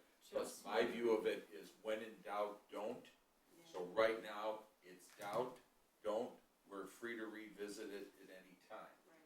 But there's, in my opinion, there's just too much uncertainty, and I don't want to make a mistake and then try to undo it. So I'd rather wait, be a little more cautious.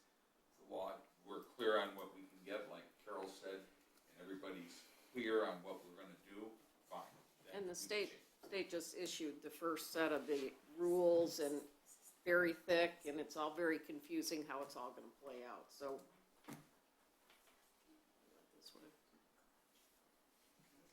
Any other? I want to say one thing about, I hope the city can make some money off that dispensary issue somewhere down the line. That's all. I just would. Right, me too. I hope there's an opportunity here for money. We can be a lot easier on those lawn violations. Exactly. Be careful. Although, hire no more pun intended, inspectors. no pun intended, we can make a little bit more on the grass.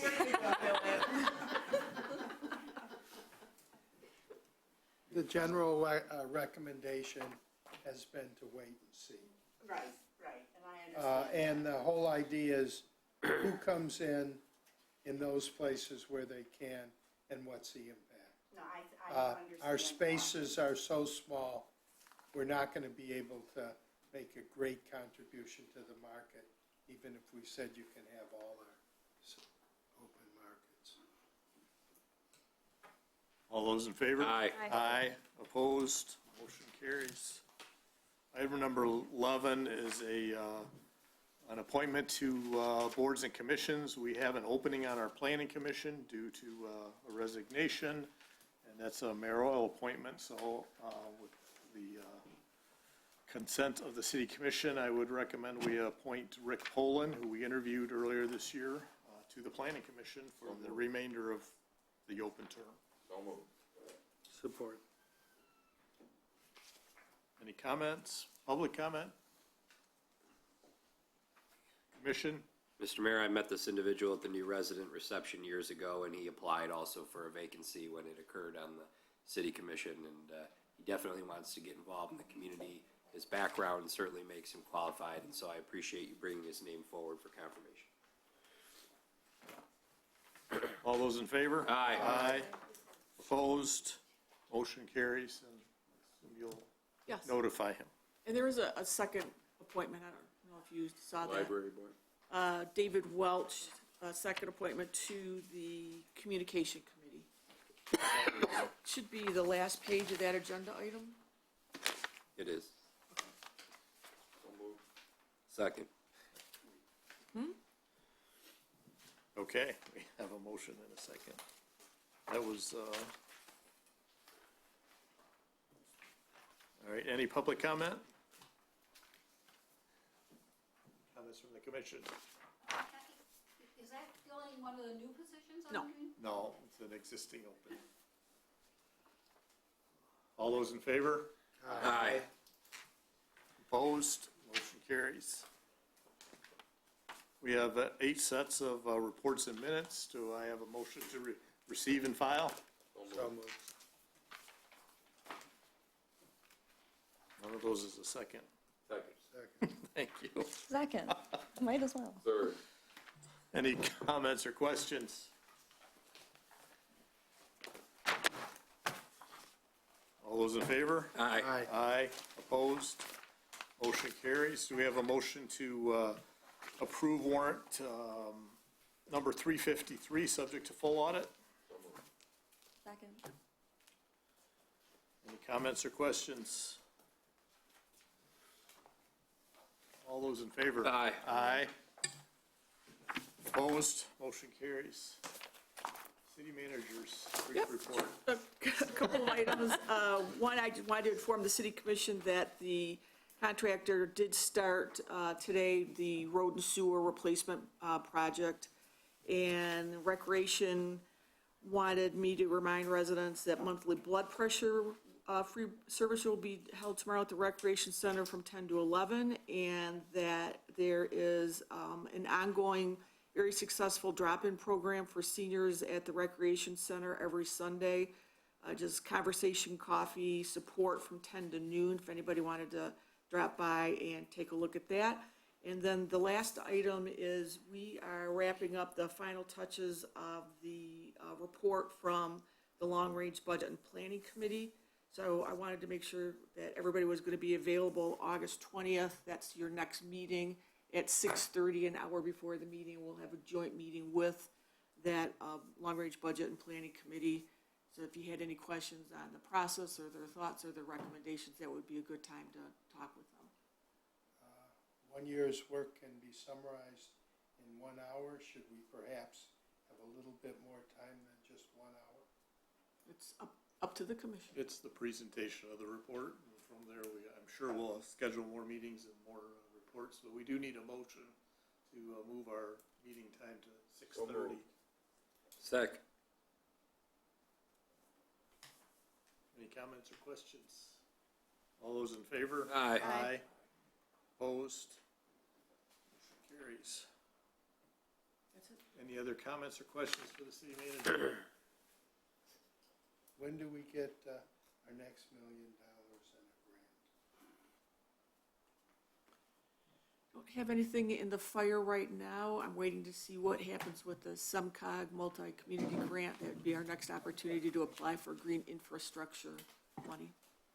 We did just submit reimbursement for the Statue Park rain garden reimbursement. Submitted that this week. Okay, moving on to our even briefer commissioners' remarks. Commissioner Rozell. Mr. Mayor, I do not feel well, so I'm looking forward to just having this meeting adjourned and going home. I have no comments. Thank you very much. Mayor Pro Tem Jenks. I will take Commissioner Rozell's time, but I will also pass. Commissioner Elder. I have already taken my time to congratulate the Hirsch family on their daughter's accomplishments. Thank you. Commissioner Olsman. Great 4th of July parade.